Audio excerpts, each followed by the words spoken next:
के ज्ञान का टीका मेरे मस्तक पे लग जाए। गुरु के ज्ञान का टीका मेरे मस्तक पे लग जाए।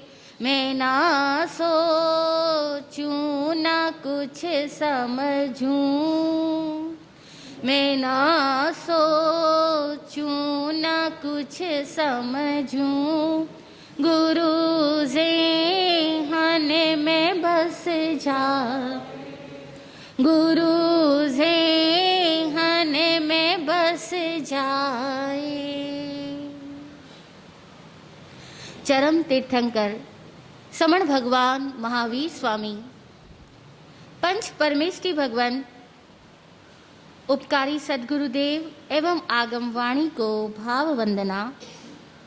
सृष्टिगत सहयोगी षट जीवनी कायों के प्रतिपल प्राप्त हो रहे सहयोग के लिए आभार आभार आभार। उपस्थित भव्य आत्माओं की भव्यता को प्रणाम। ज्ञानियों की वाणी सदैव ही समाधान कारक होती है। जागृत पुरुषों की वाणी जीवन में व्याप्त समस्याओं के समाधान सुझाती है। किंतु कभी कभी ऐसा भी होता है, क्योंकि जो वाणी है ना, शब्दों की अपनी सामाजिक यात्रा है, तो कई बार शब्द सुलझाने की बजाय उलझा भी देते हैं। कई बार उन जागृत पुरुषों की वाणी को लेकर के ही अनेकों विवाद खड़े हो जाते हैं। जैसे हम देखते हैं दिगंबर और श्वेतांबर के विवाद। अब जागृत पुरुषों ने जो ज्ञान दिया उसी से तो जैन धर्म चल रहा है, लेकिन उसके बावजूद भी इस धर्म में कितने सारे वाद विवाद है। क्यों हो गए ये वाद विवाद? जागृत पुरुषों का इसमें कोई दोष नहीं होता, लेकिन उनके स्तर की बात को समझने तक अपने स्तर को हमें विकसित करना होता है। और इस दुनिया में कभी भी समान स्तर के लोग रहते ही नहीं हैं। सबकी विकास की यात्रा अलग अलग है।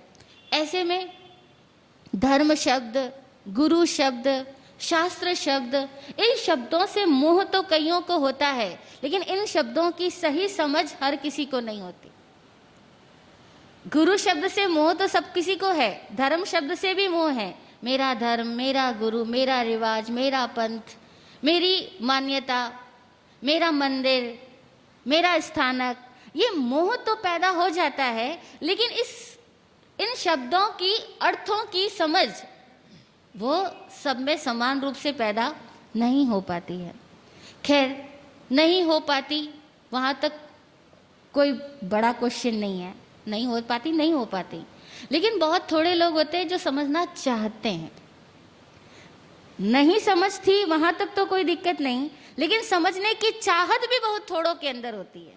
जनरली हम लोग समझना नहीं चाहते, हम लोग मानना चाहते हैं, हम लोग फॉलो करना चाहते हैं, हम लोग बिना जाने मानने के लिए उतावले होते हैं। इसीलिए देखो, जैसे कोई बालक बड़ा होता है, हम उसे कहते हैं इनको मानो, उनको मत मानो। ये अपने हैं, इनको मान लो। ये अपने नहीं हैं, इसलिए इनको मत मानो। आज दिन तक धर्म में, शास्त्रों में, सूत्रों में, रिवाजों में हमें यही समझाया गया कि ये हमारा है इसलिए इसको मान लो, ये हमारा नहीं है इसलिए इसको हमें मानने की आवश्यकता भी नहीं है। ठीक है, ऐसे ही सदियों से चले आ रहे हैं, और यही कारण है कि हर ग्रुप के सदस्य मौजूद रहते हैं। हर ग्रुप में पुरानी पीढ़ी नई पीढ़ी को ये समझाती जाती है कि ये हमारा है इसीलिए हमें इसको मानना है। हमें अपनी विरासत से लगाव रखना है, हमें अपने रिवाजों से लगाव रखना है, हमें अपने देव गुरु धर्म से लगाव रखना है, हमें इनको मानना है और इनको मानने से हमारा कल्याण होगा। युगों से ये बात कही गई और मानी भी गई, लेकिन हर युग में कुछ लोग ऐसे भी रहे जिन्होंने कहा कि हम मान तो लेते हैं लेकिन हम जानना भी चाहते हैं। हम मान तो लेते हैं लेकिन हम जानना भी चाहते हैं। मानना और नहीं मानना बहुत बड़ी घटना नहीं है। मानने और नहीं मानने से बहुत ज्यादा फर्क नहीं आने वाला, लेकिन नहीं जानने से हो सकता है जो रूपांतरण होना है वो हो ना पाए। बिना ज्ञान के ट्रांसफॉर्मेशन पॉसिबल नहीं है, इसीलिए हम जानना चाहते हैं। ऐसे लोगों में चेतना जागृत होती है, बुद्धि प्रयोग में लाई जाती है, और ऐसे लोगों को जगाने के लिए भगवान महावीर भी बोले और गौतम बुद्ध भी बोले। भगवान महावीर ने भी एक बात कही कि जो हम कह रहे हैं उसको मानना मत, उसको जानना। और गौतम बुद्ध ने भी एक बात कही, सेम बात कही कि मेरी बात को इसलिए मत मान लेना क्योंकि मैं बुद्ध हूं। तुम किसी बात को इसलिए मत मान लेना क्योंकि ये प्राचीन काल से शास्त्रों में लिखी जाती रही है। तुम किसी बात को इसलिए मत मान लेना क्योंकि हजारों लोग इसको फॉलो कर रहे हैं। तुम किसी भी बात को इसलिए मत मान लेना क्योंकि उसको मानने से तुम्हारा फायदा होगा। तुम पहले किसी भी बात को जानना, हे गे उपादेय की कसौटी पर परखना, उसके बाद में स्वीकार करने लायक हो तो स्वीकार करना, अन्यथा छोड़ देना, चाहे वो मेरी ही बात क्यों ना हो। अपनी बात के प्रति भी इतनी निष्पक्षता किसी जागृत पुरुष में ही हो सकती है, वरना हम सारे ही लोग तो ऐसे हैं कि मैंने कहा और नहीं माना तो मैं नाराज।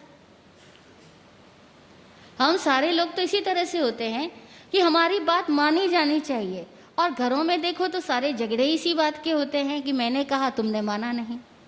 संस्थाओं में देखो तो झगड़े इसी बात के होते हैं कि मैंने कहा तुमने माना नहीं, मेरी बात तुमने नहीं मानी। संस्था में लोग एक दूसरे से नाराज हो जाते हैं।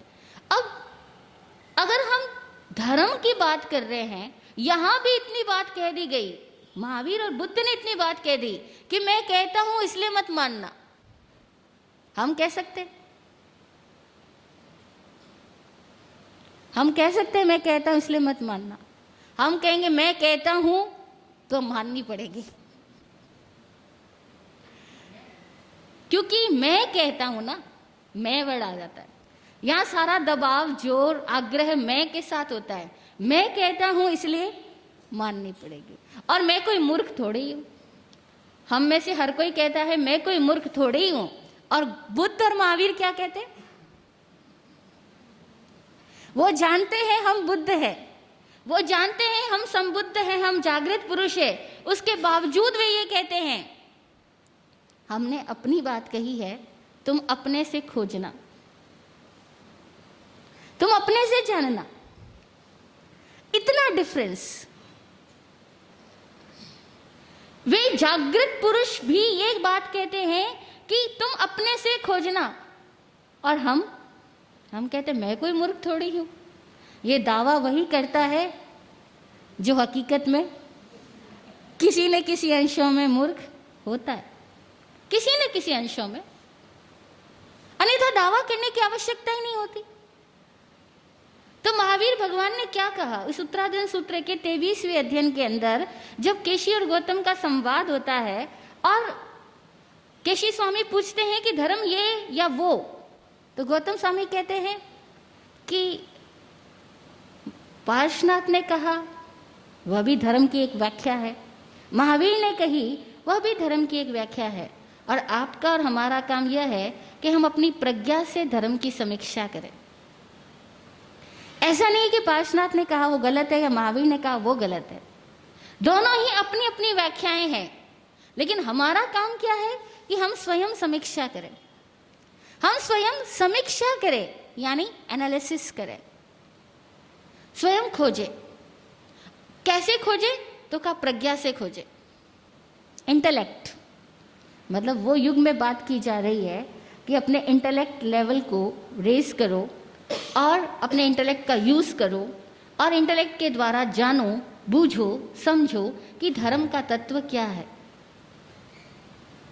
जो व्याख्याएं दी जा रही है वह सत्य है, या ये व्याख्याएं जिस लिए दी जा रही है वह सत्य है। ध्यान दीजिएगा, जो बातें कही जा रही है वह सत्य है, जो रिवाज फॉलो किए जा रहे हैं वह सत्य है, जो परिपाटियां चल रही है वह सत्य है, या ये परिपाटियां जिन कारणों से पैदा हुई थी, जिस उद्देश्य के लिए दी गई थी, वह उद्देश्य को पूरा करना वह सत्य। बड़ी स्पष्ट बात गौतम स्वामी ने कही कि चाहे भगवान पारसनाथ ने सांतरोत्तर धर्म दिया हो, चातुर्याम धर्म दिया हो, और महावीर ने चाहे 5 महाव्रत वाला धर्म दिया हो, लेकिन हकीकत में 4 आयाम हो या 5 आयाम, मुख्य बात ये यम, ये नियम नहीं है। मुख्य बात है ये यम नियम किसके लिए है, किसके लिए है। जिसके लिए है वह है आप और हम। आप और हम अपने आत्म स्वभाव को छोड़कर इन यमों को लेकर के झगड़े करें तो हम धर्म को कहां उपलब्ध हुए। अब देखो आज भी क्या हो रहा है, उस युग में भी क्या था, आज भी क्या हो रहा है। आज भी हम लोग धर्म जिसके लिए है उसको छोड़कर आत्म शांति के लिए है, उस आत्म शांति को, उस आत्म ज्ञान को छोड़ करके इन धर्म की व्याख्याओं को लेकर के झगड़ा कर रहे हैं ना। गुरु किसके लिए है कि गुणों की आराधना की जाए, आज्ञा का पालन किया जाए और अपनी मुक्ति को साधा जाए। उसको छोड़कर अपने अपने गुरुओं के नाम को लेकर के झगड़ा करते हैं, इंसानों को बांट देते हैं, अच्छा बुरा तेरा मेरा बड़ा छोटा बना देते हैं। तब भी यही हाल था, आज भी यही हाल है, हर युग में यही हाल रहता है।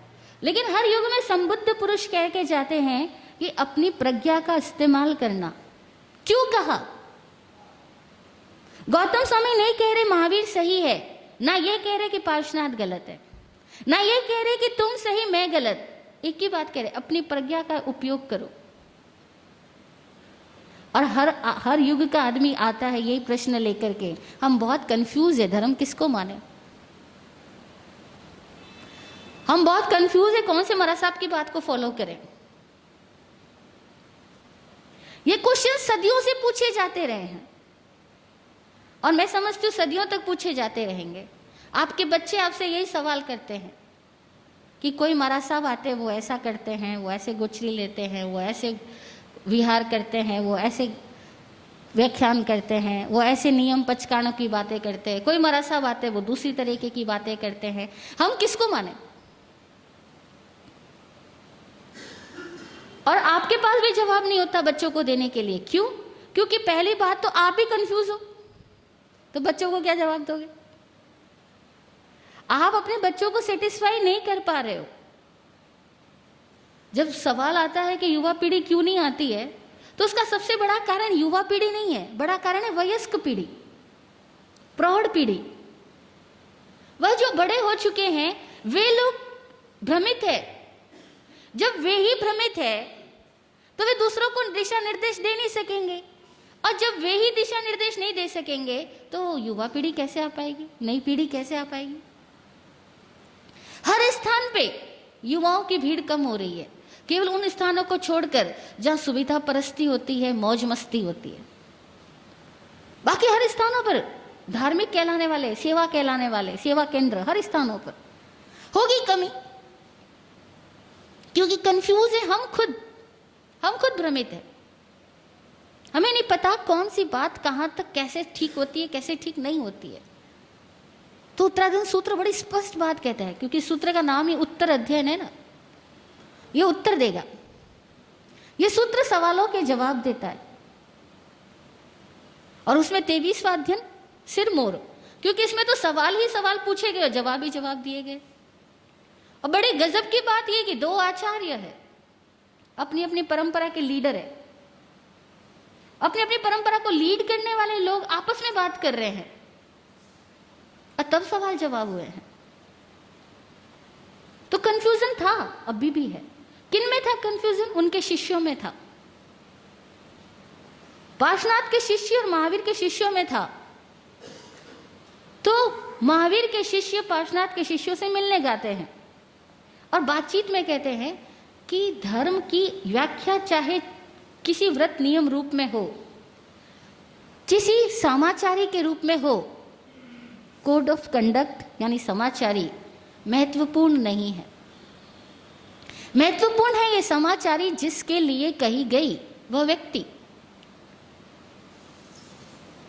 उपचार की विधियां जिस बीमार के लिए है, उस बीमार की बीमारी ठीक हो जाए, यह उद्देश्य है। उसके लिए उपचार की विधियां बदलनी पड़े तो बदली जा सकती है, लेकिन बीमार की बीमारी ठीक हो, यह प्रयोजन है। उपचार की विधियों को हमें चलाना नहीं है,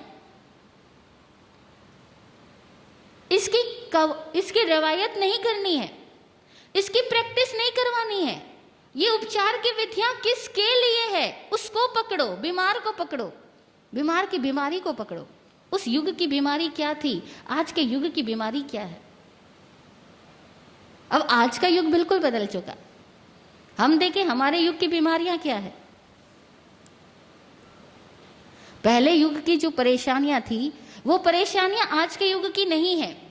आज के युग की परेशानियां बदल चुकी है। क्या परेशानियां बदल गई?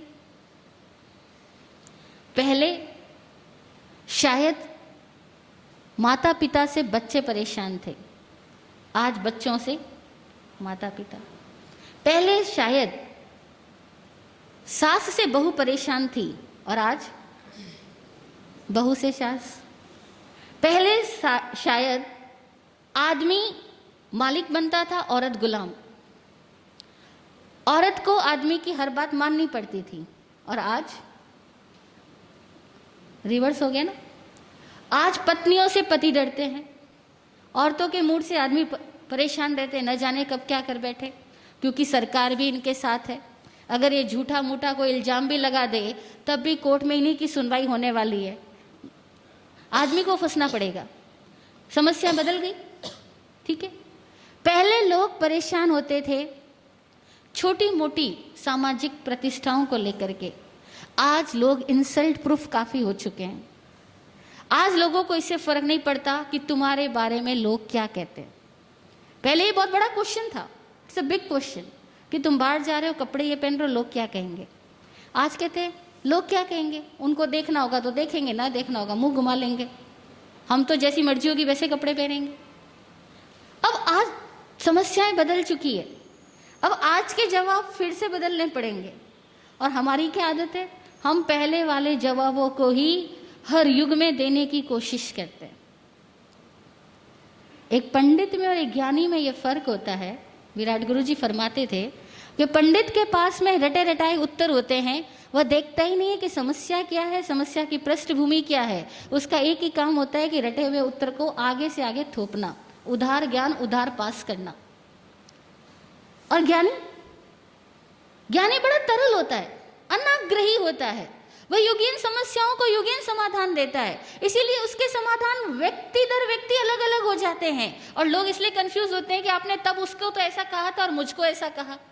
तो भैया वो अलग बीमार था, तुम अलग बीमार हो, दोनों के लिए अलग अलग आंसर है। तो ज्ञानी की भाषा बड़ी अनाग्रही होती है। इंद्रबुद्धि गौतम भी यही कह रहे हैं कि इसमें मत उलझो कि कपड़े क्या पहने गए हैं, गोचरी का सिस्टम क्या है, इसमें मत उलझो कि 4 याम है या 5 याम है। ये सारी चीजें दूसरों के लिए है, ये सारी चीजें सामाजिकता के लिए है। सामाजिकता और आंतरिकता दोनों में फर्क है, व्यवस्था और अवस्था दोनों में फर्क है। अवस्थाओं को की तरफ ध्यान दो, भीतर की अवस्था क्या है। व्यवस्था की तरफ बहुत ज्यादा ध्यान देने की जरूरत नहीं है। व्यवस्थाएं बदलेंगी बदलेंगी बदलेंगी, व्यवस्थाएं बदलेंगी ही। अवस्थाओं को देखो, अवस्थाएं जागृत है या मूर्छित है। अवस्थाओं में आदमी ज्ञान दर्शन को उपलब्ध हो रहा है, प्रेम को उपलब्ध हो रहा है, विकास को उपलब्ध हो रहा है या नहीं हो रहा है, उसके भीतर की अवस्था कैसी है।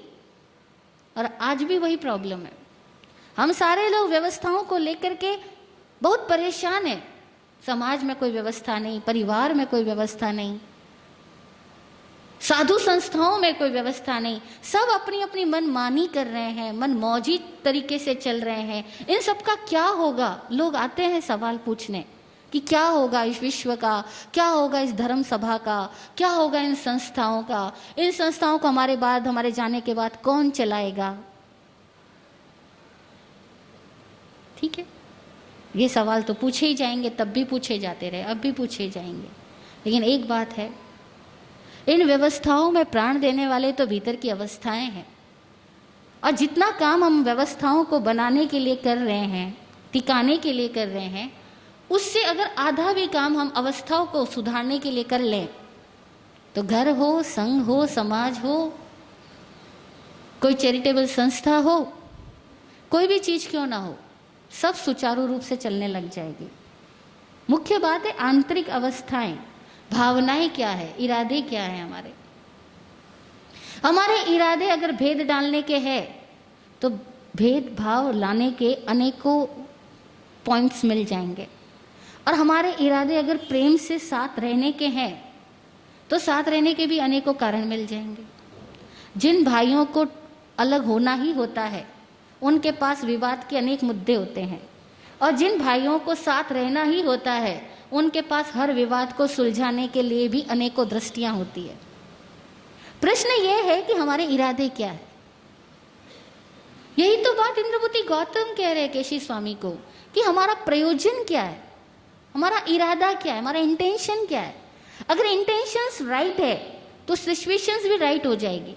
और अगर इंटेंशन ही ऐसा है कि दूसरे को नीचा दिखाना है या उसी का फॉल्ट बतलाते जाना है, किसी भांति उसके मेरे को समाज में जाकर के उसकी सच्चाइयों का पर्दाफाश ही करना है, इरादे ही दूसरों को बेआबरू करने के हैं, तो कोई घर हो, कोई समाज हो, चाहे वो साधु संस्था हो, चाहे वो गृहस्थ संस्था हो, कोई भी संस्थाएं नहीं टिक सकते। इसलिए सबसे पहले देखना होता है हमारी भावनाओं में क्या है। मानसिक एकता इस दुनिया में कभी नहीं रही, कभी नहीं रहेगी। वैचारिक एकता इस दुनिया में किसी युग में किसी के बीच में नहीं रही। उत्तराधन सूत्र स्पष्ट कह रहा है, वैचारिक एकता और आचारगत समानता कभी संभव नहीं है। विराट गुरु जी कहा करते कि यूनिफॉर्मिटी इज इम्पॉसिबल। यूनिफॉर्मिटी, एक रूपता ले आओ, पॉसिबल ही नहीं है। कितने भी कम्युनिस्ट कह दे हम साम्यवाद लाएंगे, कहां तक समानता लाओगे? अगर आर्थिक रूप से हम समानता लाने की कोशिश कर भी देंगे और सबको समान आय, समान वितरण करने लग भी जाएं, तब भी समानता संभव ही नहीं है, क्योंकि सबकी प्रतिभा का स्तर अलग अलग होगा, सबकी सोच का स्तर अलग अलग ही होगा। तो वैचारिक एकता इस दुनिया में संभव नहीं, आचारगत समरूपता इस दुनिया में संभव नहीं है। क्या एकता संभव है?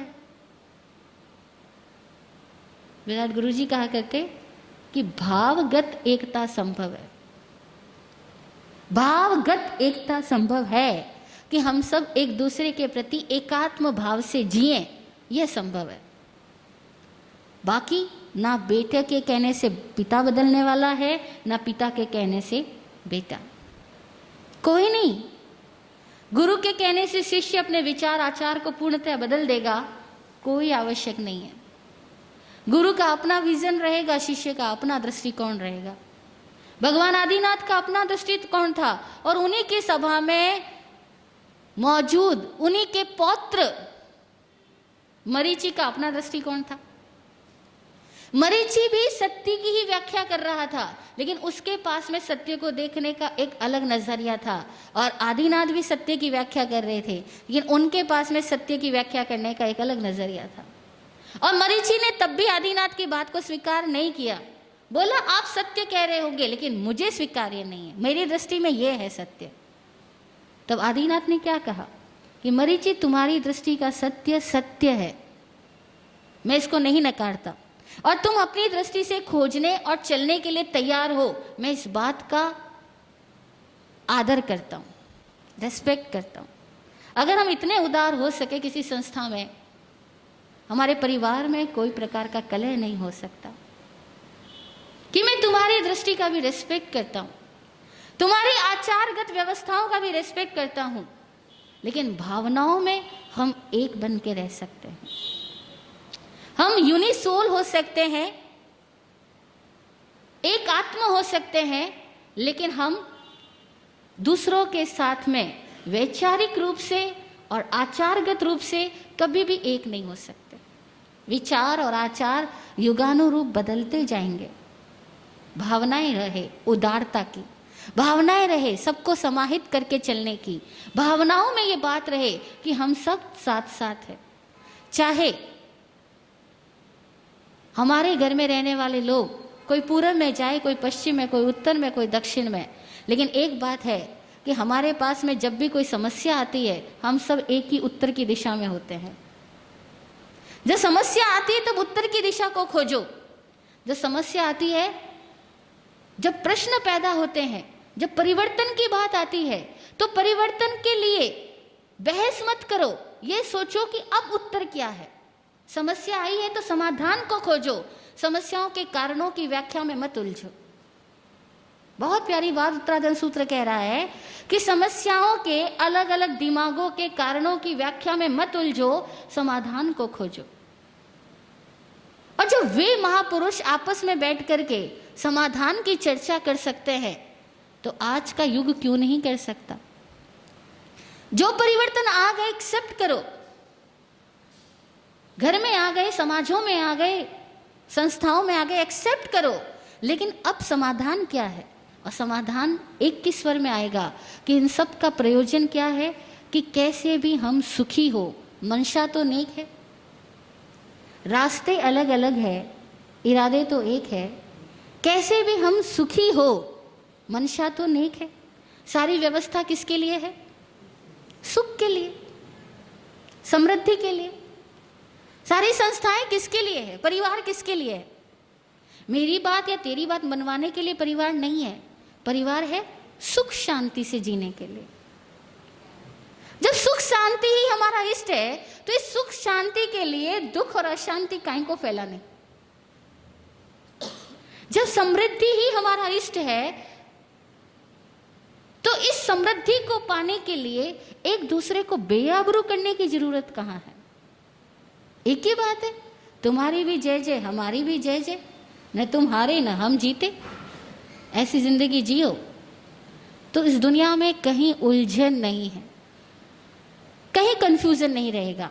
और भ्रम रहित हो जाएं तो विकास भी है और आनंद भी है। जय हो।